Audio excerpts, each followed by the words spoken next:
Upheaval, Breaking Point, Chapter 9, Rage and Resolve.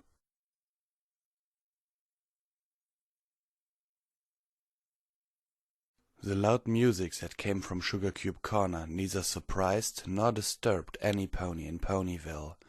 Every passing pony would guess that there was another party inside the strange hybrid of house and cake, but that would be as noteworthy as saying that the noon sun currently shining in the skies was hot. Inside, 5 ponies and a baby dragon enjoyed themselves with dancing and food. There was a 6th pony in the house as well, one who wasn't enjoying the festivities laid out before her. Of all ponies, it was a celebrant. Try as she might, Twilight Sparkle could not bring herself to have fun with every pony. The enormous "Welcome Back Twilight" banner made her feel a little guilty. This party was for her and, so far, she's been acting like a stick in the mud. It wasn't a subtle act either. Before long, her friends began to notice. Sure enough, a certain orange-coated pony walked up to her with a look of concern. "You okay there, partner?" Applejack asked. "Can't help but notice that you've been under the weather all day." "I'm fine, Applejack," Twilight answered. I'm just not really in a celebrating mood right now." "I told Pinky that we should give it a few days before throwing Anderson," Applejack said. "That filly had to insist that this was what you needed after whatever it is what happened to you. Can you believe that she threw a welcome back party yesterday? When you didn't show up, she turned it into a hope Twilight finds whatever she's looking for in Candlelight party." "Oh, I can believe that," Twilight said with a giggle. 2 parties in a row is actually a remarkable show of restraint for Pinky. "Well, you're smiling a bit. That's an improvement. Cheer up, Twilight. Whatever happened, you've gone past it. That's worth celebrating." "I guess it is. Thank you, Applejack." Applejack nodded and grinned, before heading over to join Rainbow Dash over at the apple-bobbing tub. Twilight shook her head in an attempt to clear it and made her way towards the buffet table. Applejack was right. She had gone past the experience. Her friends were here and they were happy. She should be happy too. As Princess Luna said, "I can just walk away. After a few months I will forget everything about the Equestrian Legion." She looked ahead and noticed that she wasn't alone. After a quick inspection of the bowl to check for stray alligators, Rarity was sampling the punch. Upon seeing Twilight, she approached with an apologetic expression. "Twilight, dear, I must apologize most sincerely for the trouble I brought to you," she said. "What are you talking about, Rarity?" Twilight asked. "You've never brought me any trouble. If I hadn't found that wretched gem, you and Spike wouldn't have had to go through all that trouble." "That wasn't your fault at all," Twilight said. "You had no idea what that gem was capable of, and I was the one who was careless with it. Still, I should have just let it be. I've thought about it, and I realized that I was looting a corpse. A truly horrible thing to do." "A corpse, that's right." Twilight's voice trailed off. Spike had mentioned the dead pony inside the cave with the gem. Prince Terrado had called it a mana battery, a tool of war that shouldn't exist in the Heartland. For the mana battery to have found its way here would mean that the dead pony was probably a legionnaire. What had happened to him? Why had he come here? Twilight shook her head again. How was she supposed to walk away when she kept digging for answers about the Legion? "Are you all right, dear?" Rarity asked. "Yes, I am." "Spike told me that you don't even remember what happened after you used your magic with that gem. Is that what's bothering you?" Twilight hesitated before answering. The answer was the opposite. She had remembered, and that was what was bothering her. Yes," she replied. Should she tell them? Part of her, the intuitive part, wanted to. It would ease the burden somehow. They were her friends. It seemed only right that she be honest with them. The stern lecturer inside of her disagreed vehemently. It was against Princess Celestia's wishes for one thing. The more ponies in on a secret, the less likely it would remain as such. Would she really involve them, knowing that they could be punished for knowing what she knew? "I'm sure that everything will be all right, whether you remember or not," Rarity said. Twilight nodded. "Rarity, would you mind if I ask you a question?" she asked. "Well, you're already asking one," Rarity replied. "But of course, dear. If Equestria was under attack and you were needed to defend it, would you go?" "Why, of course. Far be it from me to avoid doing my part if all of Equestria was in danger." "What if the danger never went away? What if you had to keep defending Equestria? You'd have no more time for running a boutique or for any kind of fashion. Would you still go?" The mention of having no more time for fashion caused Rarity's eyes to widen. Twilight could tell that she was picturing such a life. Rarity shut her eyes tight and shuddered before answering. "That would be horrible," she replied. "Absolutely horrible." "Then you won't go?" Twilight asked. "Of course I'll still go." "Even though it would be absolutely horrible?" Rarity smiled wistfully. "Even if it would be absolutely horrible. That's what it means to give, am I right?" The answer left Twilight a little stunned. When she recovered, she could only nod quietly. "That's right," she thought. "Now, why such a serious question, Twilight? Something on your mind?" No, not really. Just doing a little speculating." "Oh, I see. Perhaps you can speculate about something a bit brighter next time. I mean, a life without fashion. What could possibly be more terrible than that? How about if no one even knew what you were doing? That you'd be out there fighting while life went on normally for every pony?" Twilight asked. She regretted the question immediately. She was still at it, hammering away at a topic she should be trying to forget. Why she even started asking Rarity all these questions eluded her. "Now, that's just impossible," Rarity replied. The answer surprised Twilight, prompting her to speak again, despite every attempt to just be quiet. "Why is that?" she asked. "Well, you said that Equestria was being attacked," Rarity said. "I'm sure that every pony would be doing his or her share. There is no way you could do your part and not have any pony notice." "You're right," Twilight said. "Every pony would be doing their part. This is Equestria we're talking about." Her voice rose with conviction. "Every pony's Equestria." The determination on Twilight's face threw Rarity into confusion. "You're certainly getting worked up about this, Twilight," she said. "I am, aren't I?" Twilight said. "Thank you, Rarity." She left the even more confused unicorn by the buffet table and made her way towards the party's host. Pinkie Pie was dancing at the center of the room with her pet alligator and Fluttershy. "Pinkie!" she called out.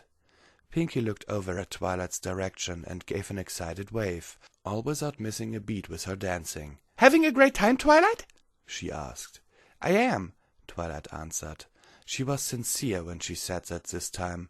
Despite the strangeness of the past few days, her friends proved to be an unfailing source of support. "Thank you for the party, Pinkie, but I have to leave early." Pinkie's mood dropped from bubbly to depressed. Before Twilight could even react, however, Pinkie had gone from that to understandingly cheery. "Sure, Twilight, I understand. Busy as always, huh?" Twilight could have sworn that she had seen laboratory explosions that were less mercurial than Pinkie Pie. "Yes," she answered. "I'm sorry, I'll make it up to you sometime." "Oh, you don't have to worry about that. We're friends. It's not like we have to keep score over everything, right?" There was a different gleam in Pinkie's eyes this time. It wasn't suspicion that she was hearing excuses, as she would have had some time ago. She had become more trusting, and Twilight was glad to have been part of that change. "You're right," Twilight said. "Thank you again." Twilight left Sugarcube Corner with Spike on her back. "What's all this about now, Twilight?" he asked. "I was only halfway through that bucket of gems." "I'm going back to Canterlot," Twilight answered. She made her way back to her house to get some things ready. "Take a letter for me, would you?" "Fine," Spike said. He pulled a piece of paper from somewhere. Twilight never quite found out how he did that, and he wouldn't tell. "Whenever you're ready," he said. "Dear Princess Celestia," Twilight said. She paused briefly. This was the same beginning she used with all of her letters. Given the difference with what she wanted to write about this time, it felt a little inappropriate. "Well?" Spike asked. He tapped the paper with his quill. "Yesterday I discovered something a little different from what I learn here in Ponyville," Twilight said. "Today I've learned something just as valuable. Because of these things, I would like to get a chance to talk to you in person." Twilight paused again. The implications of what she was planning to do were frightening. Even with the resolve she got from her friends, she still hesitated. Would Princess Celestia even listen to what she had to say? Her teacher had been following this course of action for hundreds of years. Would she still be able to change it? "Trust me when I say it will be for my sister's sake in the end." Luna's words were still fresh within Twilight's mind. The rational part of her wanted proof, but she felt that the younger princess was telling the truth. She shut her eyes momentarily, trying to keep it together until she sent the letter. She could feel Spike waiting patiently on her back, with his pen and paper at the ready. Which is why I'm going to Canterlot to get a private audience with you. I understand that you are very busy, so I will wait there until you find the time to see me. Your faithful student, Twilight Sparkle." The letter vanished in a fiery cloud of dragon breath, and Twilight felt her fate seal. She was now committed to this course. The two of them reached their home by the time the letter was sent. Spike hopped down Twilight's back and looked at her. "Are you okay, Twilight?" he asked. "You're shaking." "Spike," Twilight swallowed as she stared at her home. When she first arrived at Ponyville, she had considered its library to be a temporary stay. It was her home now, and the thought of not seeing again left her feeling cold and afraid. The vast plain surrounding Fangbreaker Fortress out in the barrier lands felt like a void that would suck her out there and leave her adrift. I think I might end up getting banished at this rate." "What? Banished? To where? Why? What is going on, Twilight?" "If that happens, you're going to have to stay with another pony." She tried to muster a smile. "Maybe you can be a full-time assistant for Rarity." "Like, hey, I will. If you're banished, I'll still be hauling books for you in wherever you're banished," Spike said. He sighed. "Tell me what's going on, Twilight. At least let me know why we're getting banished." Twilight looked at her companion, both fondly and sadly. He had always been around to help her, no matter how small or large the task. And here she was about to get him exiled for his efforts. There would be no convincing him to change his mind. With that look on his face, even trying would be an insult. She did owe him the truth, especially after what she put him through when she disappeared, and what she was about to put him through now. Would her friends give her this sort of look if they knew what she was up to? She dreaded the thought of sharing what she knew with them as well. She didn't want to uproot them and force them to live in exile for something she did. Better to keep this a secret from them. "I'll tell you then, Spike," she said. "Then it's off to Canterlot once more." "What do you mean he's dead?"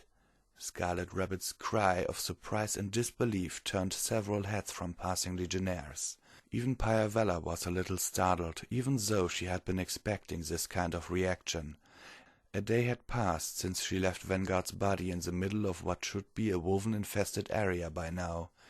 She made her report as soon as she had returned to Fangbreaker.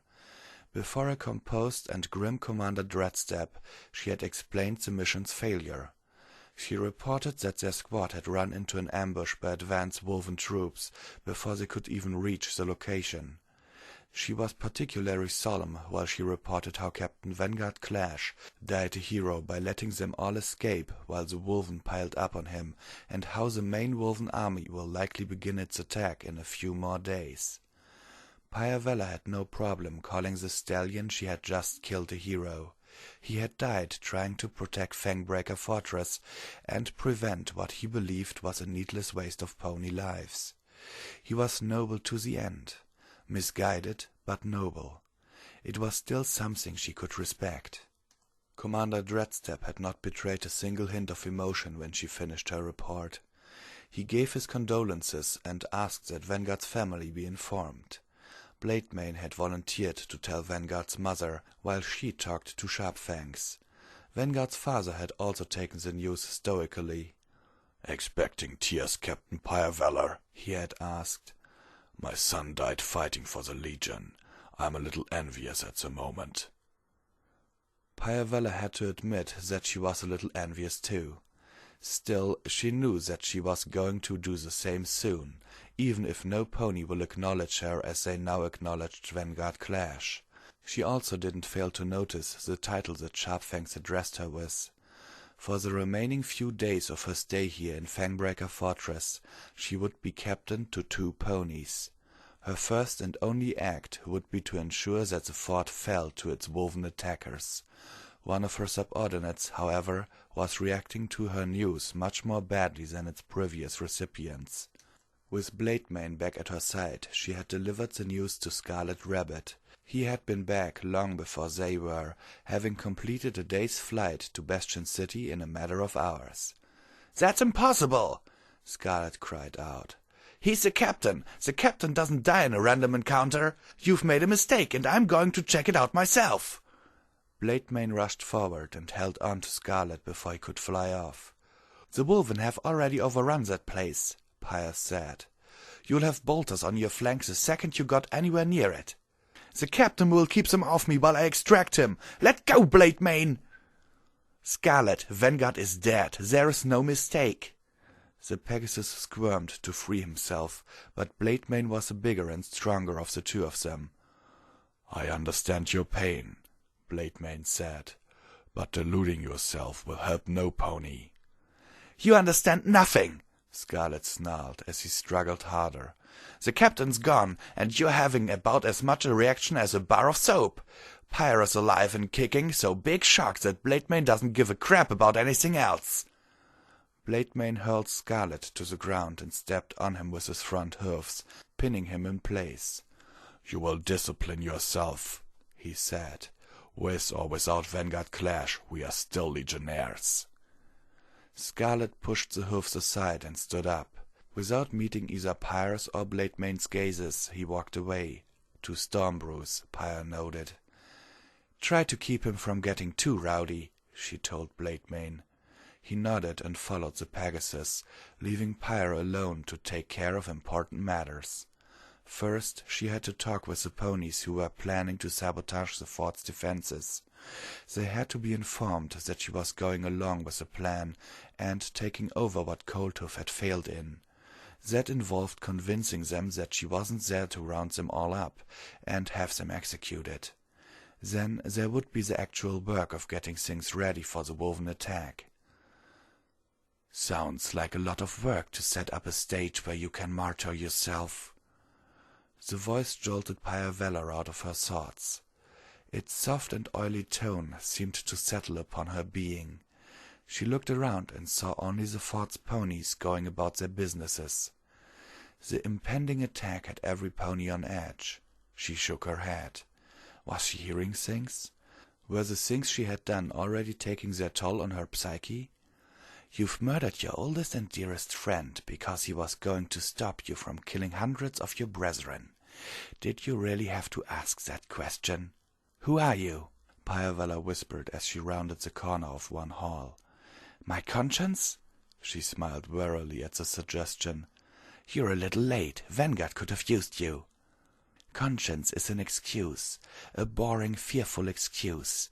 You'll find me a little more colorful than that." "Explain yourself or be silent," Pyreveller thought. This thing was reading her mind, so she figured that she may as well answer mentally. She continued to walk the halls until she arrived at her quarters. There she closed and locked the door behind her. "Explain myself? That would take forever. How about I just give you a name? The Wolven call me Moonshadow, but you ponies use a more elegant name. Nightmare Moon. I'm talking to an old mare's tale about Celestia's petulant little sister? And I am talking to an insect who hasn't even lived a century, but spouts big words like justice and truth. We can trade barbs all day, or you can listen to what I have to say." Then say what you have to say. I'm here to help you. I don't need any pony's help, especially not the help of some pony whose reputation for losing is literally the stuff of legends. You're right, I lost. I know the path to defeat quite well, and I'm quite sure you're galloping on it at the moment. I also happen to know that it took Celestia's strongest magics to subdue me, but it will take her a second and an irritated grunt to deal with you. The mere mention of Princess Celestia blotted out the voice in a haze of rage. Pyavella paused a moment as she set aside the name of the pony she blamed for everything, including Vanguard's death. And so we come to our common enemy. You've made a brave stand here, Pyavella, and the sacrifice you're going to make is grand indeed. Nevertheless, do you really think you can reach Celestia and the Heartland with just this? She will overcome this attack, then continue on acting as if you and what you fought for never existed. You and all the ponies of this fortress will die, while the rest of the Heartland fusses over the next grand party at the royal palace. She will hear me, Pyavella thought. All of Equestria proper will hear the truth, no matter what the cost. Well spoken. Merge with me, Pyavella. Together we can accomplish what we cannot alone. At what price? Pyavella asked. You're not looking to be martyred, that I'm sure of. Shrewd and determined.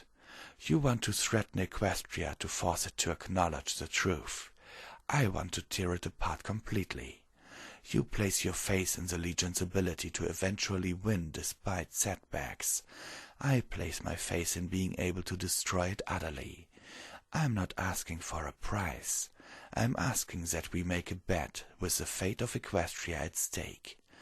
We will attack with all our might until Torado is forced to take desperate measures. If the Legion overcomes us, then you win. If we destroy the Legion and plunge Equestria into darkness, then I win. Pyavella closed her eyes. She hadn't agreed to anything yet, but she could already feel immense magical power welling up from inside her. The offer was dangerous and could easily spiral out of control, but it would be enough for the truth to finally reach the Heartland. If the truth had to shine through Nightmare Moon's darkness, so be it.